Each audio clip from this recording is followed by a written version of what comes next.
Bienvenue dans Tous Danseurs, le premier podcast dédié 100% à la danse. Merci de partager ce moment avec nous. Moi, c'est Dorothée. J'aime saupoudrer ma vie de soleil et je porte en moi la passion de la danse depuis l'enfance. Tous Danseurs, c'est une conversation avec un acteur de la danse d'aujourd'hui et de demain. On y parle de toutes les danses. Un temps suspendu pour découvrir des parcours insolites de femmes et d'hommes qui vivent passionnément danse, des artisans du mouvement. Danseurs et athlètes, costumiers, chorégraphes, metteurs en scène, musiciens, chercheurs, des créateurs et ouvriers de la danse. Dans l'ombre ou la lumière, ils sont tous en mouvement, tous artistes, tous danseurs. On est très heureux de vous accueillir à Chaillot pour cette deuxième Chaillot rencontre et on a choisi, après danse et activisme, la thématique de danse et intersectionnalité. Aujourd'hui, je vous propose un format inédit en partenariat avec Chaillot. Chaillot a initié un cycle de rencontres ouvertes à tous, les Chaillot Rencontres, pour mettre des mots sur des enjeux de société par la danse. Le 2 avril, 4 voix ont débattu sur la danse et l'intersectionnalité. L'intersectionnalité est un concept sociologique qui explique que les personnes qui doivent faire face à des inégalités sociales sont souvent au carrefour de plusieurs combats, comme par exemple le racisme, le sexisme, l'homophobie. Dans cet épisode, vous entendrez les voix de Lassandra Ninja, icône du voguing, Hélène Marquier, chercheuse et professeure en art à Paris 8, Martin Bock, dite Tin, figure du walking, et Wagner Schwartz, performeur et écrivain brésilien. On les écoute avec joie. Et pour démarrer, Lassandra, qui raconte que la danse est aussi un territoire de revendication. Je pense pas que ce soit une mode, je pense que ça a déjà toujours été là en fait. Et je pense que la danse, le monde du spectacle en lui-même c'est un média aussi. Donc c'est vecteur de plein de choses. Et je dis le monde du spectacle, de l'art même tout simplement. Et là donne accès aux revendications, donne aussi aux gens la possibilité de parler de choses dans lesquelles on ne parlerait pas ou qui seraient peut-être effacées. La lutte des femmes aussi est passée par l'art aussi. C'est pas juste dans la rue, il y a aussi l'art, plein de choses. L'art aussi engendre plein de mouvements. Donc je pense pas que ce soit une mode, puisque je pense qu'on a quand même besoin aussi. On a quand même besoin de se faire rappeler les choses aussi. Parce que parfois on pense qu'on a acquis on a eu des droits, on a acquis certaines choses, mais le combat n'est toujours pas gagné. On a encore plein de choses sur lesquelles il faut avancer. Ce débat a été animé par la journaliste Christelle Mouroula. Je suis Christelle Mouroula, journaliste indépendante et membre du comité éditorial de La Déferlante. La Déferlante qui est la revue des révolutions féministes. J'ai sélectionné pour vous des moments de cette rencontre. Donc Lassandra Ninja, tu es danseuse, chorégraphe et tu es une figure majeure du voguing en France, mais aussi à l'étranger. Tu es considérée comme la pionnière de la ballroom en Europe et tu as débuté ta carrière à New York pour ensuite revenir en France et fonder l'extension française de la House of Ninja, donc une maison qui est connue pour son ouverture multiraciale et ses influences issues des arts martiaux. Hélène, tu es professeure en art au département d'études de genre à l'université Paris 8 à Saint-Denis. Tu es chorégraphe de danse contemporaine, mais tu es aussi spécialiste de danse et des études de genre, puisque tu as mené plusieurs études en lien avec les deux sujets. Et tu as publié d'ailleurs un ouvrage, Non, la danse n'est pas un truc de fille, essai sur le genre en danse aux éditions de La Tribu en 2016. Maintenant, Martin Bock, mais je vais t'appeler Tin durant cette conversation. Tu es danseuse professionnelle et tu es aussi réalisatrice. Tu es connue pour avoir propulsé le walking et actuellement, tu es chorégraphe de ta propre compagnie. Et enfin, Wagner Schwartz, tu es danseur et chorégraphe d'origine brésilienne. Tu es arrivé en France en 2017 pour fuir le régime de Bolsonaro. Tu as évolué dans plusieurs groupes de recherche et d'expérimentation chorégraphique en Europe, mais aussi en Amérique latine. Et tu es également auteur d'un roman, Jamais ensemble, mais en même temps, publié en 2018. Pour vous aider à mieux comprendre leur espace de danse, Tin, Lassandra parlent de leur pratique. Tin, toi tu fais du walking. Est-ce que tu peux nous expliquer quelles sont les origines du walking ? Le walking, c'est une danse aussi issue de la culture gay. Donc c'est les Afro-Latinx gays des États-Unis à Los Angeles qui ont créé cette danse. Dans les années fin 60, début 70. À la base, c'est plutôt un lieu qui a été créé pour pouvoir s'exprimer, parce qu'en fait, il y avait beaucoup d'homophobie et de racisme pour aller en club, ne serait-ce que ça. Donc, on n'avait pas d'espace. On se faisait jeter des boîtes blanches. Et donc, on a créé nos propres espaces dans les clubs disco-funk. Et c'est un mélange de plusieurs styles qui s'est présenté dans le walking. Il y a eu la culture funk style. Mais il y a aussi les inspirations des films des années 60, un peu à la Greta Garbo, Audrey Hepburn. Donc à la base, on avait beaucoup de drama, ce qu'on appelait le punking à l'époque. Et donc c'était beaucoup des jeux de rôle où on imitait les grandes artistes et actrices de l'époque, que ce soit des divas ou des actrices des années 60, un peu très très divas, très très dramatiques. Donc il y a plusieurs influences, mais ça part de la même racine que le voguing. C'est des personnes gays, enfin les voguing c'est les femmes queens. Là le walking c'est des hommes noirs et latinx gays, mais on a toujours cette même idée politique de s'exprimer et de se libérer. Avant le walking ça se dansait sur la disco funk, aujourd'hui le walking se danse sur tous les styles. Et ça encourage vraiment chacun à trouver son style. Moi, je viens pas forcément de cette culture. À la base, j'ai fait de la culture hip-hop. J'ai appris à danser du hip-hop. Et puis après, j'ai fait du pop-in. Et ensuite, j'ai rencontré le walking pour cette idée de libération et vraiment de développement de soi. Et justement, ce que j'aimais dans cette danse, c'est de se dire n'importe qui peut exprimer sa patte en termes de mouvement et être walking. Maintenant, il y a toujours des jeux de bras qu'on retrouve. Des jeux de bras comme vous avez vu là. Vous avez... le groove, vous avez des soul steps, vous avez la dimension punking, donc la dimension drama, qui est, on va dire, entre guillemets obligatoire, mais c'est surtout viens comme tu es. La Sandra, est-ce que tu pourrais nous donner, toi, ta définition du voguing? Qu'est-ce que ça représente pour toi? Alors, le voguing, ce que ça représente pour moi, plein de choses. Déjà, liberté pour moi, ce qui ne veut pas dire la même chose pour tout le monde. Donc, liberté de mouvement, liberté d'expression aussi, et créativité, liberté créative, puisque bon, je viens d'un parcours quand même académique au départ. Donc, puisque je suis plutôt classique, Horton, Graham, jazz. Donc, j'ai un cursus voilà, plutôt là.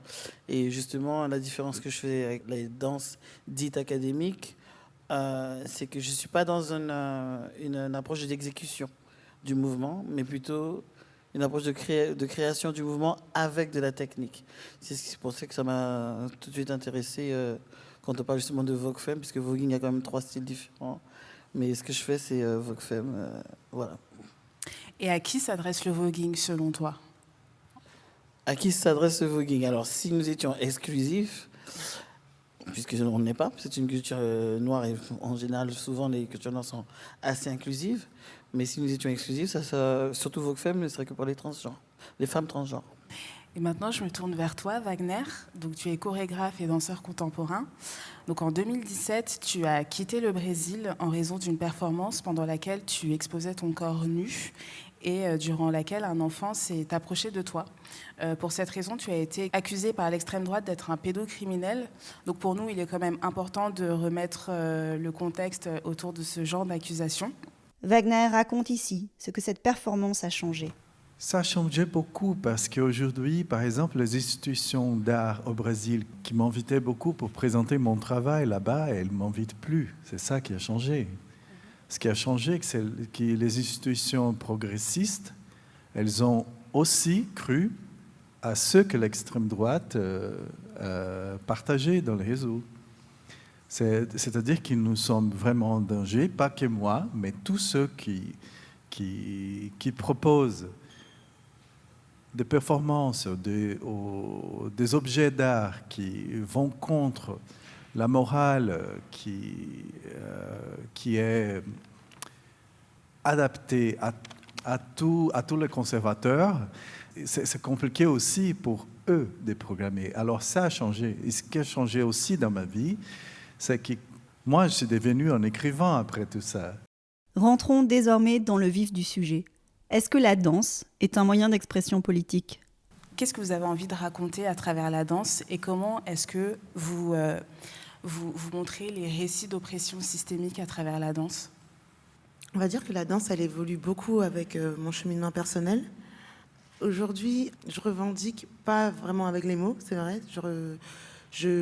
On va dire que je fais mes actions et ensuite ça parle de soi, en fait. J'incarne plutôt le message, plutôt que chercher en fait à parler à travers mon mouvement. Donc déjà, je suis une femme noire vivant en France, ça raconte déjà une histoire.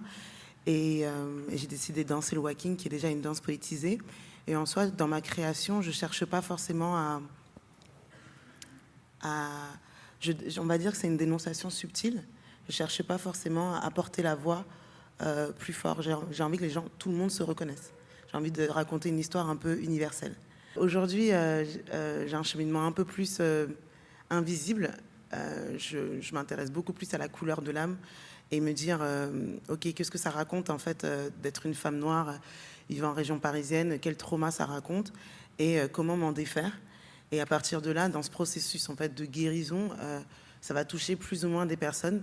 Et peut-être que ce sera politisé, ou peut-être que ce sera de la dénonciation pour d'autres. Mais moi, personnellement, j'en fais pas forcément quelque chose de politique. Je raconte juste mon histoire et j'essaye de me défaire de tous ces traumas, que ce soit forcément des comportements épigénétiques que je peux avoir, ou que ce soit forcément que ce soit des injonctions que je subis. Je parle plutôt de l'étape de guérison et de comment je m'en défais pour raconter mon histoire. Je pars de là.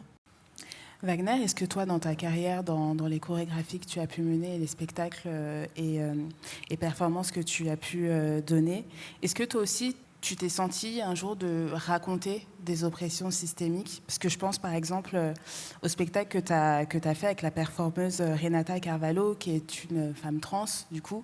Est-ce que via ce spectacle, par exemple, vous avez essayé de montrer la transphobie systémique, par exemple?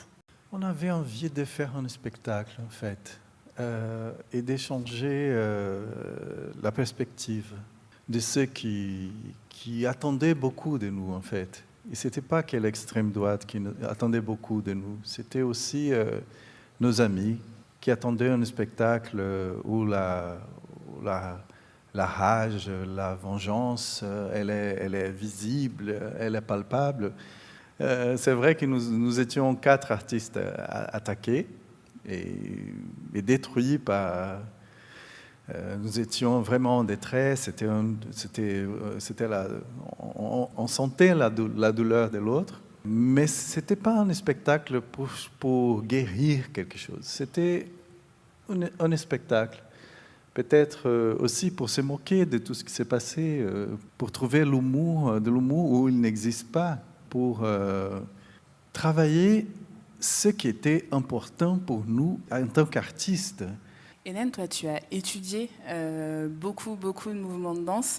Est-ce que dans des danses un peu plus classiques, voire des danses aussi marginales, mais très ancrées dans le temps, tu as pu voir aussi des moyens de lutter contre des oppressions? Je pense que la danse, elle a toujours eu cette portée, mais qui n'est pas nécessairement là. C'est-à-dire qu'on ne danse pas nécessairement pour dire quelque chose. Il y a plein, et c'est ce que vous avez dit, il y a plein de façons de l'apprendre, et puis on n'est pas obligé de faire toujours la même chose non plus.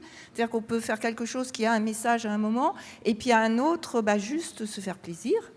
Et je pense que c'est déjà quelque chose qui construit, parce que c'est aussi construire quelque chose de danser. Et effectivement, il y a des danses très politiques. Je pensais sur la question de l'intersectionnalité à tout le mouvement aux États-Unis dans les années 20 et 30, où il y a vraiment eu des mouvements politiques très forts, et notamment, je pense à une chorégraphie qui avait été faite par Edith Segal et Alison Burroughs en 1928.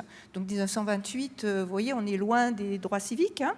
L'une est juive et blanche, l'autre est noire. Ce sont 2 femmes qui vont faire une chorégraphie pour inciter les travailleurs, donc les hommes, à se révolter. Et donc, non seulement il y a une solidarité interraciale, mais il y a aussi une solidarité entre femmes, et elles investissent un engagement de classe. Et puis, c'est pas rien non plus que 2 femmes viennent dire aux ouvriers il faut se révolter. Donc, c'est une œuvre politique.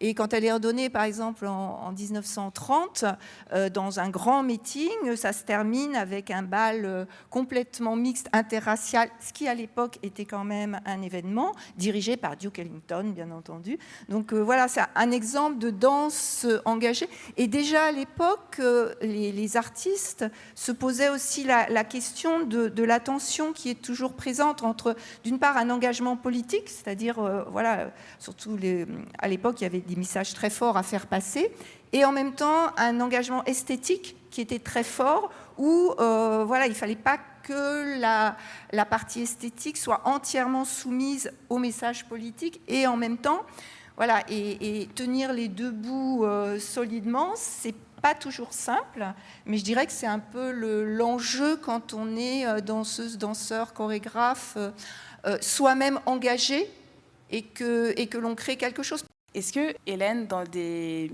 milieux plus académiques, dans des danses académiques, on peut trouver une forme de résistance aussi par la danse ? Et je pense que ce n'est pas une question d'esthétique. Après, l'esthétique, c'est des choix personnels. On va préférer être, plutôt faire ce type de danse, on aime ce type de musique. C'est vraiment des questions, après, de choix personnels et aussi de ne pas rester enfermé, de pouvoir rentrer, sortir et de se donner aussi cette liberté.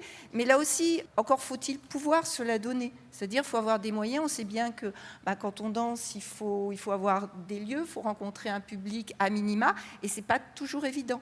Est-ce qu'on peut parler de chorégraphie engagée ? En fait, c'était une question. Ces mots engagés, qu'est-ce que c'est ça? C'est pas forcément l'œuvre qui va être engagée, parce que c'est aussi en fonction du regard du public aussi. Les personnes peuvent être engagées de par ce qu'elles représentent, de par où elles sont situées dans la vie, ton environnement. Des fois, tu es là et tu n'es pas forcément engagé, mais tu te déplaces un petit peu et tu vas être engagé. Donc, en vrai, ça veut tout et rien dire. Et aujourd'hui, je ne pense pas forcément que le but est de faire une œuvre engagée. On parle forcément de soi, on parle de son histoire, on a envie de bouger les choses. On n'a pas forcément besoin de mettre le mot engagé pour se faire entendre. Moi, personnellement, je ne crée pas des œuvres engagées. Engagé, alors oui et non. Alors moi je pense que c'est plutôt le contexte qui va différer. Si vous êtes dans un contexte politique où avant la ségrégation, une noire et une blanche qui se mettent ensemble, déjà là ça va être engagé parce que contextuellement, politiquement parlant, ça ne se fait pas. On peut aussi parler par exemple de la ballroom. De la ballroom, tout le monde ne rentre pas dans la ballroom, tout le monde n'est pas forcément politique dans la ballroom. On peut pas avoir 15 ans et être politique dans la ballroom, non. En général, vous le devenez, mais la ballroom, elle, oui, elle est politique. Dans cette partie est abordée la question du genre et son impact sur la création chorégraphique. Hélène, toi qui as étudié les dynamiques de genre dans la création chorégraphique, est-ce que tu peux déjà nous dire, est-ce qu'il y a des dynamiques de genre qui se déploient et comment ça se fait dans la création ? Et aussi, est-ce qu'il y a eu un changement depuis quelques années, notamment depuis MeToo ? Oui, les dynamiques de genre, elles sont forcément là, parce que si on n'y met pas un peu de conscience, on reproduit la socialisation qu'on a eue. Et je dirais la première dynamique de genre, c'est le rapport à l'espace. Le rapport à l'espace, on voit dans beaucoup de danses, les femmes sautent moins. C'est pas qu'elles ne sont pas capables de sauter, c'est qu'elles ne sont pas socialisées. Et donc, les chorégraphes ne leur donnent pas beaucoup de sauts. Donc, ça, c'est quelque chose qui est un marqueur. L'occupation de l'espace, la place qui prend l'initiative et qui est en réaction. Alors, les danseuses et les danseurs sont assez...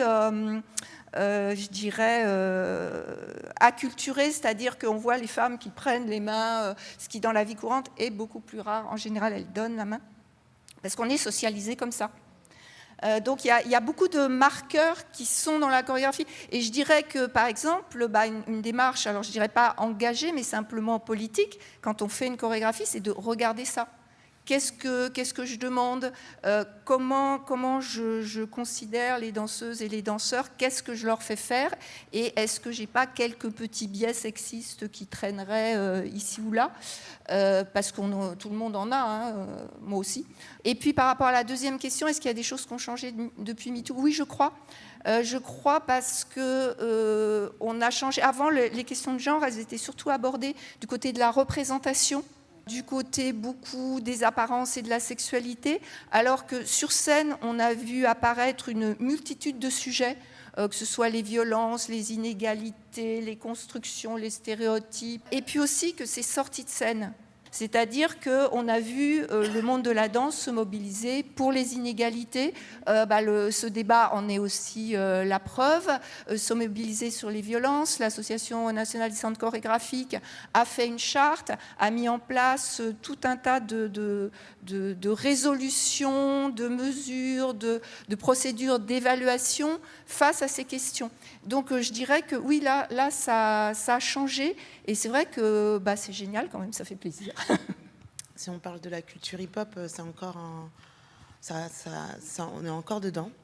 Alors, ça se mobilise, ça suit exactement toute cette dynamique que créent aussi les danses académiques. Et, plus de femmes prennent leur place. Et je dirais même que dans les institutions, en tout cas pour la culture hip-hop, les personnes qui arrivent à rentrer dans les institutions sont les femmes.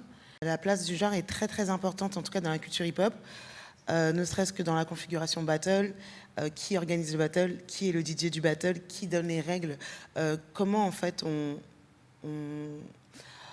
analyse la danse aussi. Est-ce que s'il y a plus d'hommes qui jugent le battle, du coup, comment en fait la danse va ressortir, comment le mouvement va être apprécié?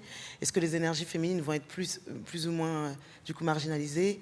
Donc c'est des petites questions qui se posent et on est en plein dedans, on est en train de trouver des réponses, mais on subit aussi. En walking, c'est différent. Aujourd'hui, en ce qui me concerne, le but c'est plus de redonner la place aux personnes gays, racisées, parce que c'est leur danse à la base. La danse walking, c'est beaucoup féminisé.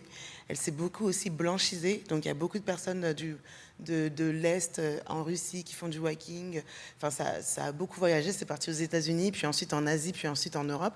Et donc, tout ce mix de cultures a fait un langage différent du walking, qui aujourd'hui a un bon monopole féminin et un bon monopole blanc. Mais aujourd'hui, il y a beaucoup d'acteurs qui essayent de récupérer un peu l'origine de cette danse qui, à la base, était créée par des hommes gays, noirs et latinos. Donc, même si on n'est pas dans le même contexte en France, aujourd'hui, on essaye de retendre vers ça. Donc, c'est un autre... là, on inverse le game, mais il y a toujours des inégalités et il y a toujours du travail à faire. Sandra? Alors, pour nous, c'est un peu plus différent, puisque la ballroom, elle est binaire. Donc, voilà. Et il y a toujours cette histoire de performer un genre. On peut être ce qu'on veut, mais on performe toujours un genre. Voilà, donc mais ce qu'elle a, la ballroom, comparée aux autres, c'est plutôt, c'est-à-dire qu'elle a quand même, comme il y a une grosse hiérarchisation des choses, mais aussi, elle laisse la place quand même à la créativité. Donc, du coup, on a aussi, je pense qu'elle aussi, elle évolue avec son environnement. Mais en même temps, on a besoin de tout le monde quand on regarde. Puisque c'est vrai que sous cette bannière de gay, les gens mettent toujours LGBT, mettent toujours un homme en avant. Mais c'est pas forcément un homme. Voilà, vous avez des hommes et des femmes dans la ballroom, et des femmes de tout type, des femmes transgenres qui sont déjà à l'origine du mouvement, mais aussi des femmes cisgenres qui sont... Et c'est ça aussi, j'ai mis l'accent aussi pour les femmes cisgenres, parce que c'est les tantes, c'est les cousines, c'est les sœurs qui viennent et qui soutiennent au départ. Quand votre famille vous jette, vous avez souvent une tante ou une grand-mère qui vous supporte au départ. C'est très rarement la jante masculine. Est-ce que ce sujet de libération des corps, de corps qui revendiquent par le mouvement, est réservé à un type d'esthétique ? Moi, en préparant cette discussion, c'est vrai que j'avais une vision assez binaire en me disant que les danses plus académiques, plus classiques, peut-être réfrénaient les corps, et que les danses un peu plus marginales faisaient en sorte d'inclure tous les corps et de pouvoir libérer tous les corps. Et c'est vrai qu'on peut avoir l'impression, par exemple, dans le ballet, dans la danse classique, tous les corps peuvent être uniformes, c'est-à-dire des corps blancs, minces, grands, etc., valides. Mais vous, Hélène, en discutant ensemble, vous aviez une vision un peu plus nuancée sur la place des corps dans les danses plus classiques. Est-ce que vous pouvez nous en dire plus ? Oui, j'ai une vision plus nuancée, parce que je crois que la danse classique, déjà, il faut définir de quoi on parle. C'est une forme de danse, c'est comme le Bharatanatyam, c'est une forme traditionnelle. Le ballet romantique, c'est aussi une forme traditionnelle avec ses codes, où effectivement c'est très normé. Donc, mais ce n'est pas nécessairement les pratiques actuelles. D'ailleurs, on serait bien en peine de définir qu'est-ce qui est classique, contemporain. Voilà. C'est plus là aussi des questions de contexte. Est-ce qu'on travaille avec une grosse compagnie et beaucoup de moyens dans un opéra ou pas? Et je pense que c'est pour ça que je pense qu'il ne faut pas séparer. Alors, tout ce qui est marginal, ce serait bien. Tout ce qui serait plus institutionnel ne serait pas bien. Un petit peu comme moi, quand j'ai commencé à travailler là-dessus, c'était un peu la vision qu'on avait. C'était que les classiques, alors parce que nous, on était milieu contemporain, donc les classiques, Bach, le jazz, n'en parlons pas, le reste aussi, mais le contemporain, c'était super bien. Tout le monde était bien, tout le monde était de gauche, tout le monde était engagé. Voilà, sauf que la réalité, en fait, c'est pas tout à fait comme ça, et que de part et d'autre, il y a des gens qui essayent de faire des choses au mieux. Vous avez des gens engagés et puis des gens qui ne le sont pas, des gens qui sont complètement dans la norme. Donc voilà, alors je ne dis pas que c'est facile, je ne dis pas qu'il n'y a pas encore cette prégnance du ballet en blanc avec cette image, mais je pense qu'il ne faut pas réduire tout ça. Et en plus, ce dont on parlait l'autre fois, c'est que... Alors moi, je travaille beaucoup sur l'histoire, et notamment l'histoire 19e, etc. Et si on considère le ballet académique comme une forme, je dirais, ethnographique de danse, eh ben, il y a quand même quelque chose d'extraordinaire, c'est que c'était la seule forme où les femmes, justement, avaient un certain pouvoir, notamment elles devaient sauter. Parce que tout le temps, on dit les femmes, il ne faut pas qu'elles courent, il ne faut pas qu'elles sautent. Or, les danseuses classiques, on leur dit il faut courir, il faut sauter, et puis il faut faire grand, il faut prendre l'espace. Et ça, c'est quand même quelque chose d'étonnant. Donc voilà, donc je ne dis pas que c'est génial et qu'il n'y a pas cette normalisation des corps minces, blancs, etc. Mais je dis d'une part que ce n'est pas rédhibitoire, parce que ça peut changer aussi. On le voit, il y a, le Harlem Dance Theater, c'est quand même un ballet rien qu'avec des Noirs. Et puis, il y a d'autres ouvertures. Et comment peut-on faire bouger les choses, notamment au niveau des institutions de la danse ? Pour en revenir aux espaces plus institutionnels, est-ce que vous pensez que tous les corps dits minorisés doivent investir absolument et prendre le plus de place possible dans ces espaces-là ? Ou est-ce qu'ils doivent rester dans des espaces un peu plus dits marginaux, ou est-ce que c'est un peu des deux ? Sandra ? Pour moi, c'est aussi important d'investir les lieux dits institutionnels et tout. Je n'ai pas d'équivalent là en tête en France. Mais par exemple, si Alvin Ailey n'avait pas fait ce qu'il avait fait, là, c'est comme maintenant c'est devenu l'une des meilleures compagnies, l'une des meilleures écoles. Je pense qu'ici, on peut avoir quelque chose, alors pas la même chose, mais quelque chose qui pourrait rentrer dans, voilà, et qui nous ressemblerait aussi, et que tout le monde, voilà, qu'on se trouve, parce que la France, quand on le veut ou non, c'est multiculturel, donc c'est pas, voilà, et cette manière, c'est tout le temps d'effacer les choses. Je pense que si chacun vient et donne un peu dans une espèce de modernité, je pense que si aussi ça ouvre un peu le possible, et ça donne moins de choses fermées. Je pense que ça donnerait moins de frustration aussi aux gens. Voilà. Comme ça, on serait plus sur quelque chose... Je ne dis pas égalitaire, parce que je pense que l'égalité, il y aura toujours quelque chose d'inégal quelque part. Mais je pense que ce sera déjà beaucoup plus valorisant pour les gens qui ne sont pas valorisés, mais aussi des gens qui sont soi-disant valorisés, et pour apprendre beaucoup de choses de ceux qui ne sont pas valorisés, en fait. Hélène, est-ce que dans tes recherches, tu observes un changement ? Oui, ça bouge, parce que c'est obligé de bouger, et pas dans toutes les institutions. C'est difficile de faire une espèce de généralité, mais c'est vrai, il y a des lieux où ça change, où c'est des questions qui interviennent. Mais je pense que justement, la question, ce n'est pas tant aux artistes qu'il faut la poser, est-ce qu'il faut aller ou pas aller, mais c'est plutôt aux lieux, les lieux qui doivent donner la possibilité aux artistes d'y aller ou pas, en fonction de... Voilà, il faut que ce soit ouvert, et c'est ça qui est important. Et ce que tu disais, c'est vrai que ça s'observe aussi en art plastique, et ce côté, cette espèce d'injonction qui parfois provient d'un... Voilà, il faut que, si on vient d'Afrique, même si c'est il y a 3 générations, il faut représenter l'africanité, alors qu'on ne demandera pas à quelqu'un qui vient de Bretagne de représenter la bretanité. Et donc, il y a parfois, sous couvert de valoriser quelque chose, un 2 poids 2 mesures qui ne va pas du tout.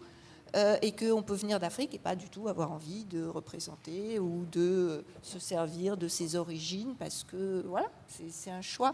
Et ça, on le voit vraiment très, très fréquemment effectivement. Et je dirais que là, il y a vraiment un nœud à faire tomber pour que tout le monde fasse de l'art contemporain. Et conclure sur ces mots de Wagner, qui raconte l'idée d'un art du spectacle, d'une danse sans frontières géographiques apparentes. Il faut toujours chercher quelque chose qui, et surtout encore, qui peut, comme d'habitude, faire plaisir à quelqu'un qui est paresseux de la géographie mondiale et en plus qui est paresseux de l'art. Parce que si nous sommes dans le milieu de l'art, la géographie doit disparaître. Parce que là, nous sommes ici dans un plateau noir. Ce que je veux dire, c'est que les plateaux, les théâtres, il est déjà effacé les maps. Alors pourquoi emporter au plateau une map qui peut encore créer des divisions entre les continents, entre les pays, entre les gens? Je ne comprends pas. C'est ça, c'est le lieu, c'est l'espace. On dit noir, neutre. On peut tout jouer ce qui nous affecte, encore affecté pour des voix, des histoires, de la musique, du mouvement. Pourquoi il faut ici représenter un concept qui peut toujours être questionné, problématisé, comme celui de géographique, géopolitique et économique. Eh bien, merci à vous quatre d'avoir pu témoigner ce soir. C'était vraiment très, très, très Merci intéressant. à toi. Merci.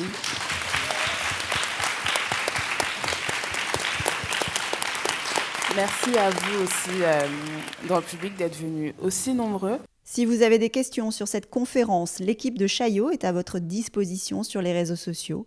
Le prochain rendez-vous, Chaillot Rencontre, aura lieu le 17 septembre autour du sujet danse et réseaux sociaux. Voilà, clap de fin, à très vite pour refaire danser les mots ensemble le temps d'une conversation. Merci d'avoir passé ce moment avec nous et n'oubliez pas, nous sommes tous danseurs.